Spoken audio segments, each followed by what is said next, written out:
Bueno, el diseño industrial, pues todos los diseñadores tenemos diferentes puntos de vista, pero yo creo que para mí el diseño industrial es como, no es una profesión, sino es como una forma de vida, porque a partir de que uno estudia esta profesión y va pasando el tiempo, se va encontrando con cosas que es del diario vivir, del cotidiano. Entonces, todo lo que nos rodea básicamente está compuesto de diseño industrial y por ende, pues uno forma como su vida a partir de eso.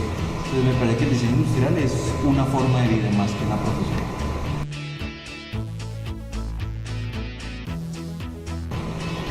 En la Universidad de Diseñador Industrial depende de la universidad, hay diferentes enfoques. Digamos en la Universidad de Pamplona, el enfoque de nosotros es hacia la parte ambiental. ¿Qué significa eso? Que el estudiante le dan herramientas o le damos herramientas de la universidad y los docentes que pertenecemos a él para que el estudiante, con base en esas herramientas, tenga una construcción investigativa y pueda desarrollar y dar resultados óptimos a lo que está buscando. Entonces, básicamente lo que se hace en la universidad es darle las pautas y las herramientas para que el estudiante pueda analizar desde su propio entorno y desde sus estudios cómo resolver algún problema el día de mañana.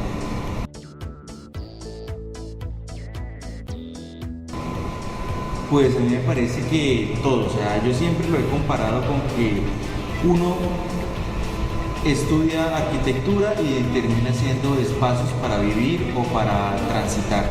Uno estudia ingeniería y hace espacios para poder trascender dentro de una ciudad, dentro de un contexto.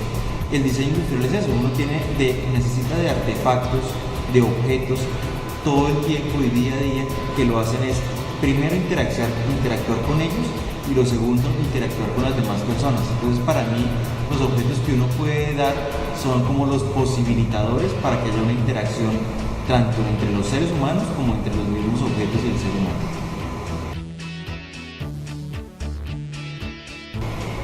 Bueno, pues yo no tengo ningún diseñador favorito. Últimamente me ha parecido interesante la tendencia que está manejando Karim Rashid, pero pues digamos que tiene algunas cosas interesantes, pero no es que sea como mi diseñador favorito. Más que todo yo me enfoco como hacia las tendencias. Me parece muy interesante sobre todo la tendencia del diseño japonés, sin tener a un autor específico, pero me parece muy interesante porque abarcan muchos conceptos que lo vinculan a uno con la naturaleza y con su contexto. Y también digamos el diseño escandinavo me parece que es muy interesante porque ellos manejan o abordan los temas del diseño de una forma muy práctica. Entonces el resultado son objetos que son muy completamente funcionales sin dejar atrás la forma. Entonces me parece muy interesante pues. Bueno, diseño concurrente, esto ya es un nombre que se le viene dando al diseño más o menos hace un poco más de 10 años. Antes lo apropiaba era la ingeniería, se llamaba la ingeniería concurrente, pero básicamente el diseño concurrente lo que nos aporta es la relación que uno tiene que tener con otras profesiones para llegar a un buen resultado de un proyecto. ¿Qué significa esto? Que si yo necesito diseñar un dispositivo móvil como estos, pues yo tengo que valerme de la profesión y de los conocimientos de un ingeniero, de un diseñador gráfico para que me diseñe la parte gráfica, en la parte de mercadeo entran ahí los publicistas, los mercadotecnistas. O sea, el diseño concurrente es como, siempre lo defino como que un punto es muy concurrido. ¿Concurrido de qué? De diferentes profesiones, para llegar aquí a una meta y un objetivo específico. Entonces, básicamente el diseño concurrente es como la compilación de todas esas profesiones para llegar a un proyecto bien definido. ¿Qué preguntas debo responder durante la etapa de planeación de un proyecto?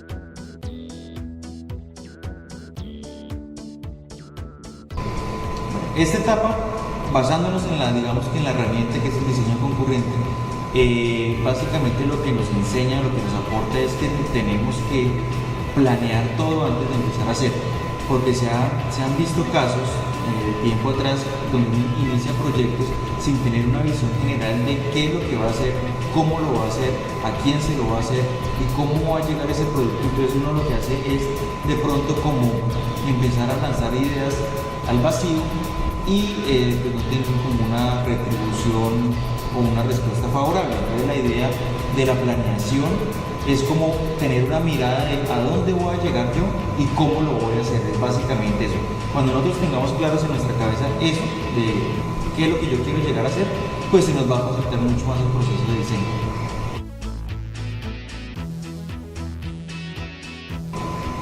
Bueno, estrategias hay cantidades.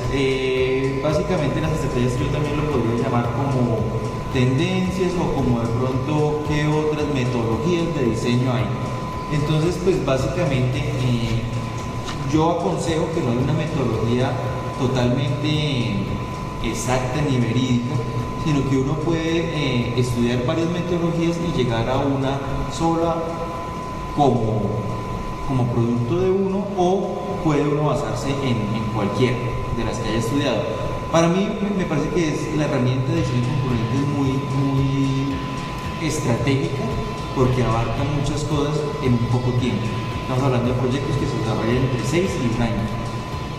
Pero también hay metodologías como el diseño participativo, diseño centrado en el usuario, que son muy buenas y que en este momento están cogiendo mucho auge para la interpretación del diseño y de los procesos de diseño.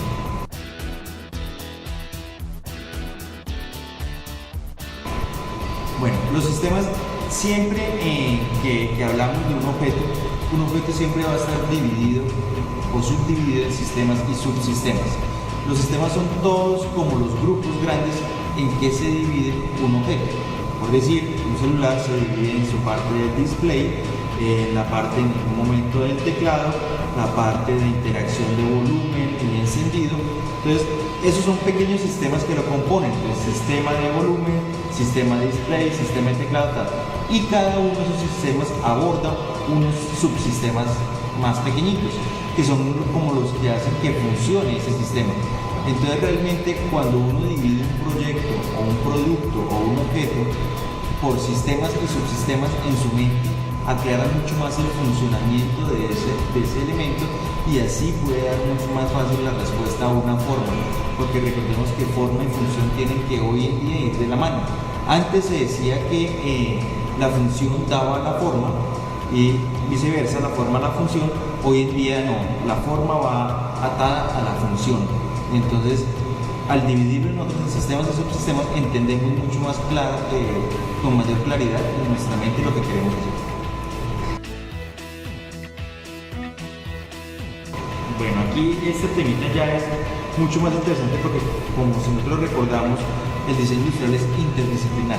¿Qué significa eso? Que nosotros necesitamos de otras profesiones para poder sacar avante nuestros productos. Entonces, cuando hablamos ahí de estrategias o de cómo poder hacer para difundir un producto, yo en este caso me tendría que valer como de conocimientos de mercadotecnia, de mercadeo, de publicidad y mirar, básicamente lo que yo recomiendo es mirar el contexto. Porque antes lo que se hacía era, uno diseñaba, se diseñaba digamos en Europa y decía listo, llegaron las paletas de colores de Europa y la tendencia para Colombia del 2013 va a ser esta y esta porque funcionó hace 1 año, 2 años en Europa. Para mí eso es erróneo porque cada cultura tiene como su contexto y su burbujita. Entonces, claro que nos sirve mirar qué está pasando en el mundo por la parte de la globalización, pero más que todo nos tenemos que centrar es como en el contexto. Entonces, si el contexto nos dice que vamos a ir que es un diseño para gente que tiene escasos recursos, que no tiene muchos conocimientos académicos, de alguna u otra manera, entonces tenemos que exponer y que ese producto sea tan legible para esas personas que sea muy rápido de captar. Cosa diferente que si ya es un producto mucho más elaborado para, por decir algo, un grupo de científicos que necesitan cierto nivel de detalle en sus objetos, entonces pues ya la forma de visibilizarlo debe ser otra. Entonces a mí me parece que depende el grupo al que uno esté enfocado, eso es lo que uno debe armar la estrategia de visibilizar el producto. Bueno, en esto yo con mis estudiantes soy bastante enfático porque a mí me parece que la academia lo que nos enseña es como a tener herramientas sólidas para defendernos en una profesión, en la vida real, como yo le llamo. Básicamente a eso le resumo la respuesta que uno debe entregar siempre más de lo que le están pidiendo. Por poner un ejemplo, uno les dice a los estudiantes, entreguen una plancha y entreguen un modelo o un prototipo, y los estudiantes se remiten a entregar eso. El estudiante que llega con un paso más allá de lo que uno le pide, pues se vuelve mucho más versátil la entrega y ve uno la apropiación que tiene el estudiante de la materia. Igual en la vida real pasa, cuando un señor le pide una propuesta, pues es bueno llegar con más de la que le pide, con eso uno puede argumentar mucho mejor su parte de diseñador. Bueno, básicamente las pruebas de uso de un producto, en la academia se enseñan que hay dos tipos de formulaciones para hacer pruebas en un producto. Uno, cuando se hace un modelo, que ese modelo puede ser inicialmente un modelo formal, después evoluciona a un modelo formal funcional, donde uno hace pequeñas pruebas de lo que quiere obtener de ese producto. Este modelo no tiene que ser en los materiales ni reales ni parecidos, puede ser en materiales similares, pero que se pueda como dar respuesta a la función que uno quiere lograr. Y después sí desemboca en la parte que se llama un prototipo, que el prototipo sí debe ser a escala 1:1, o sea, a escala real, debe tener los materiales lo más cercanos posibles a la realidad y debe cumplir su función casi al 100%. Entonces, de esta manera, cuando uno ya en un proyecto llega a esa fase de producción, lo que uno hace primero es producir un prototipo, el cual nos va a arrojar algunas características por medio de unas variables que nosotros le vamos a introducir para que nos arroje algunos resultados. Entonces, básicamente, de esa manera, el diseñador industrial puede probar si lo que está diseñando es bueno para el mercado o no.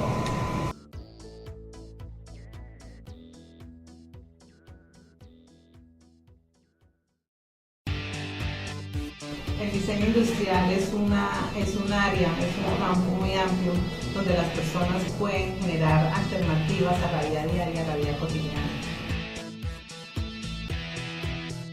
La Universidad de Pamplona estudia metodologías, estudia conceptos, estudia parámetros, estudia propuestas, estudia estrategias, explora toda su creatividad y la coloca en uso a través de las diferentes áreas de la carrera.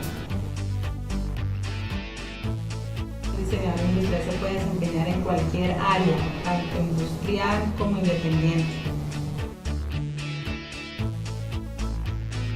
El perfil del diseñador industrial en la Universidad de Pamplona es ambiental. ¿Qué puede diseñar? Puede diseñar de todo, desde más simples los objetos, una cuchara, una vajilla, un plato, hasta un automóvil, algo con gran requerimiento. Mi diseñador favorito como buena diseñadora gráfica es Miguel Castro. Miguel Castro es el papá del diseño gráfico, fue quien trajo el diseño gráfico acá en Colombia, fue quien nos dio los parámetros y nos abrió todo un mundo gráfico acá en Colombia. Mi producto favorito es Coca-Cola.